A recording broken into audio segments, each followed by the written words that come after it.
வியாசராஜ குருவே, நீங்கள் சொன்ன மாணிக்கம் புரிந்து விட்டது ஐயா, புரிந்து விட்டது. விலை மதிக்கத்தகா மாணிக்கம். ஆஹா, இன்று அதை உங்களிடம் பெற்றுக்கொள்ள வந்திருக்கேன் ஐயா. தருவீர்களா? இந்த ஹீனனுக்கு உபதேசம் செய்வீர்களா?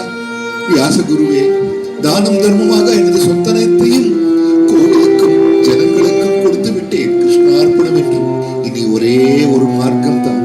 ரங்கன், பாண்டுரங்கன், விட்டலன், எனது கிருஷ்ணன், மாதவன், கேசவன், ஸ்ரீதரன், ரிஷிகேஷன், பத்மநாபன், தாமோதரன் என்று வைரம், வைடூரியம், மரகதம், கோமேதகம், இதுவா நவரத்னங்கள்?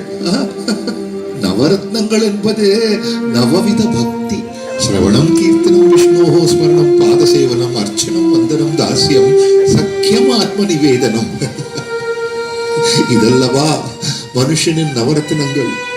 நீங்கள் சொன்ன மாணிக்கம் இன்றுதான் புரிந்தது. துர்லபமாக கிடைக்கும் இந்த மனுஷ ஜென்மத்தை ஒவ்வொருத்தரும் வியர்த்தமாக்கிக் கொள்கிறார்கள். குருவே, பகவன் நாமத்தில் ஈடுபட்டு அவன் கருணையை தேடுவதல்லவா நமது நோக்கம், அதல்லவா நமது குறிக்கோள்.